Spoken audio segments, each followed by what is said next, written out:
Hey guys, this is Case for Pace back with a year in review of all 30 teams, and right now we are on to the Brooklyn Nets. Number 3 out of 30.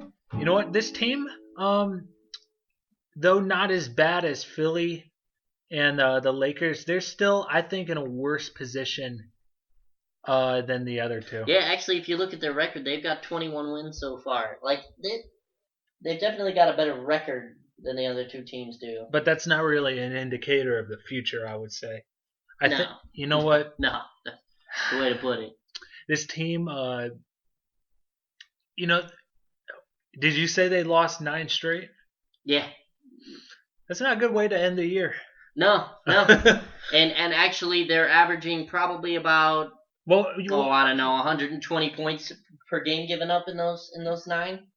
Well, you know, it's with a good 140 point game. It's a good way to end the year if you're trying to tank.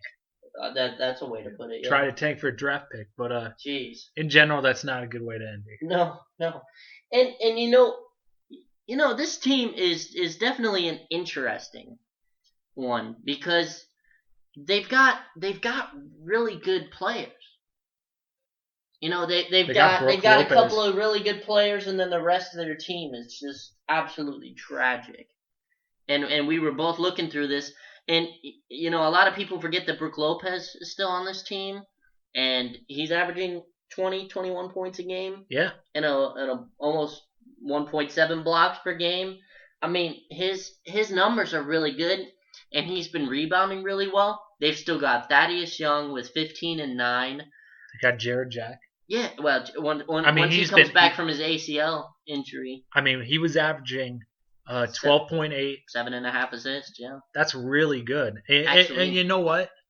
He was, a backup guard most of his career, too? Yeah, he was a sixth man in, let's see, where did he play? He was with the Cavs. Yeah, he was with the Cavs. He was with Portland, and he was with Indiana. Golden State. Don't forget Golden State. He was with Golden State, yeah. You know what? Outside of, I would say, Brook Lopez, Thad Young, Jared Jack, and Bogdanovich. Yeah, Bojan Bogdanovich has been very good in the stead of the other teams. There are a couple of guys Who else do you have though? There are a couple of guys. I've been really intrigued by a couple of guys. Sean Kilpatrick has really come alive this last little portion of the season. He's shown some good play. Yes. And so is Chris McCullough. He a kid out of Syracuse. He's shown me some very good stuff. And you know, Thomas Robinson, he's okay. I mean, he's not terrible. And Donald Sloan, I liked him in Indiana, and so did you. He's a pretty solid backup guard for them. Yeah, he is. Actually, all three of their guards, because they've got Shane Larkin too. To be honest, they really don't have that bad of playmaking on this team. They don't. You know, they get 22 assists per game. I mean, their assist to turnover ratio is like 20th, if I recall. Yeah. I mean, that's not great. It can always improve, but then again, they're working with a lot of young guys on this team. Yeah, the biggest problem I see, there's just no scoring. And there's no defense on this team. There's no defense, and their scoring, I don't know where they get their scoring from. I mean, let's just go down. Markel Brown, not really playing.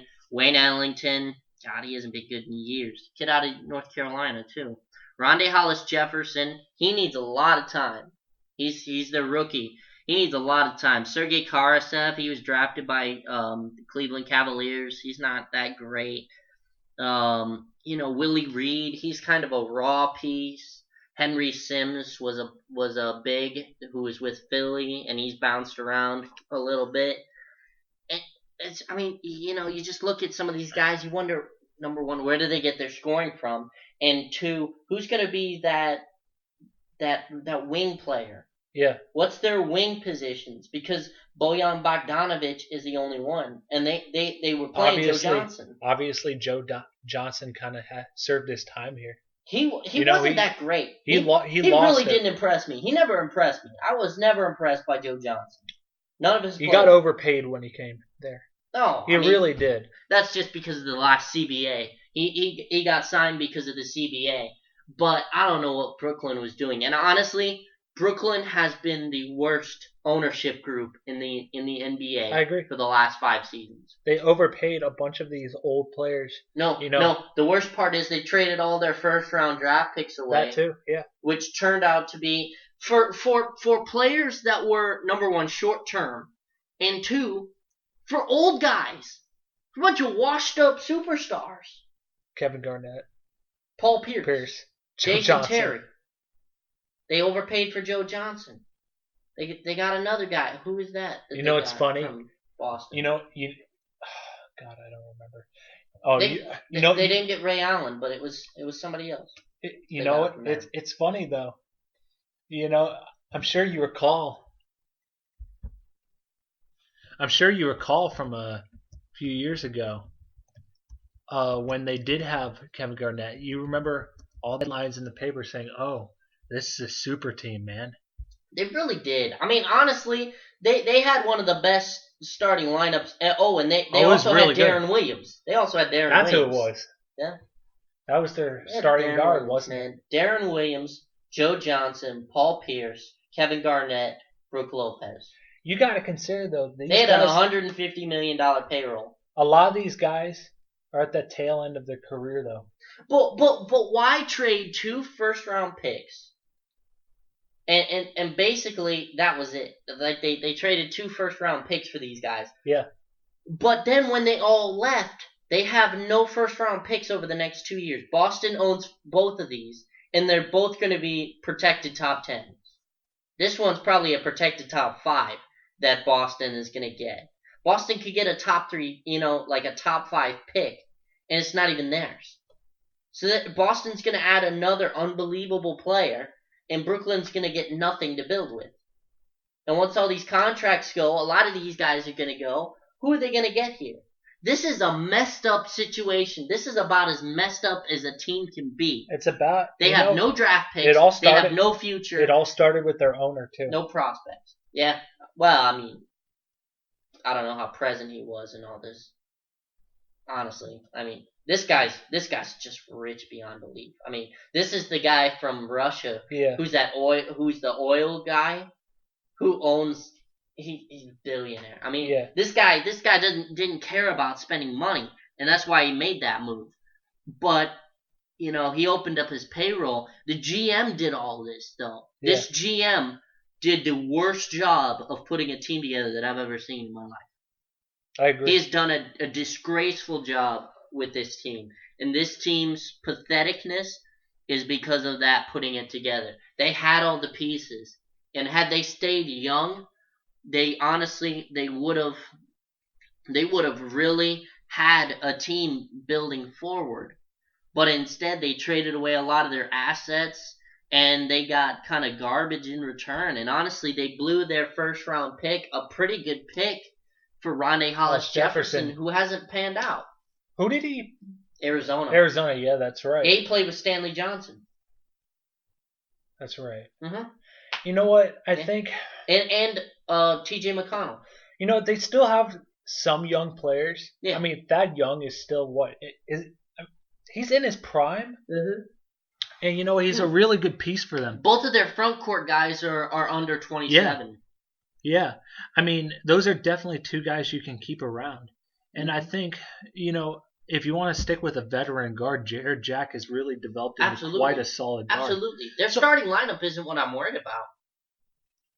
It's their future. Yeah.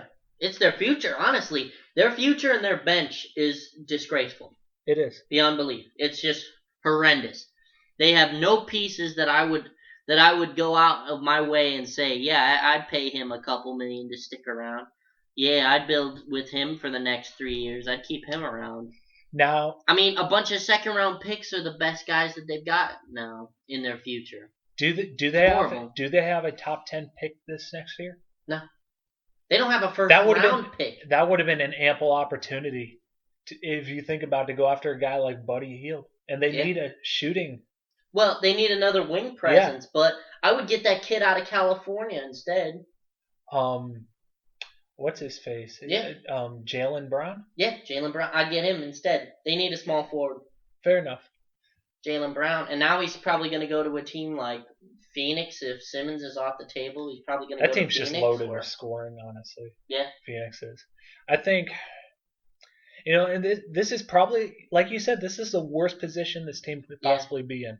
I can't think of another way to end up in this situation besides just being, ridiculous. Out of the bottom 5 teams, which is what, Philly, the Lakers, Brooklyn, Phoenix, and Minnesota. Mm-hmm. Their rebuilding process is going to take the longest time because they don't have any draft picks. They don't have any tradable assets. Definitely. And who wants to go to Brooklyn? Yeah. That's just and ridiculous. Nobody wanted to go to New Jersey when they were the Nets in New Jersey. Nobody wants to go to the Nets when they're in Brooklyn. At least Brooklyn has the money. I mean, New Jersey didn't have any money to do it either. Yeah. They were kind of a mid-market. This is a large market here. They still don't have this is disgraceful to the fans too, because they were looking so forward for a good team and they had it for the first few years. They took a real chance and they failed miserably with it. They overpaid guys and they got rid of their draft picks. And I'd say the draft picks is probably the killer. Yeah. I mean, really. You're overpaying old guys. Yeah. They're going to leave eventually. Or they're going to retire. Well, the problem isn't overpaying guys anymore. The problem isn't overpaying. All these contracts are gone now. That's what I'm saying. This is money. The aftermath. Yeah. Of and this is because they don't have picks. They don't have assets. Mm-hmm. To get in the draft. I mean, the only thing that I can think of is you trade somebody like Jared Jack, or honestly, you could make a bigger trade and trade Brook Lopez away. I don't know about that though. I don't agree with that either. He's still young. Mm-hmm. He's in his prime. I mean, why would you trade a guy that's averaging 21 points a game? If anything, I would rather trade Thaddeus Young away. But you know what? Thaddeus Young is just as good. Yeah, I agree with that. He's gotten so much better since his time in Philly, all those years in Philly. Yeah. Mm-hmm. And then he went to Minnesota. Honestly, we're looking up and down this roster and. There's not much that's going to happen for the next few years with this team. No, you might see them in this bottom 5 position for a long time. Maybe 2 or 3 years. But there's my question. Does it take long enough to where you say, okay, we're going to trade Brook Lopez because it isn't in our interest How about trading for draft picks? Well, you could trade somebody for draft picks. That would help. Yeah, I think that's where you have to start. The Bulls would take Brook Lopez? You know what? I think that'd be an upgrade over Gasol, possibly. Robert Sacre would be an upgrade over Pau Gasol at this point. Yeah. Golly. But man, I don't know where Brooklyn should go. Honestly, this is an interesting situation to be in, and no other team is in this situation. I totally agree right now. I think that about does it, and this is a review of Brooklyn, and we're doing a year review of all 30 teams. Comment, subscribe on YouTube, and we'll be back with more team reviews. Yeah.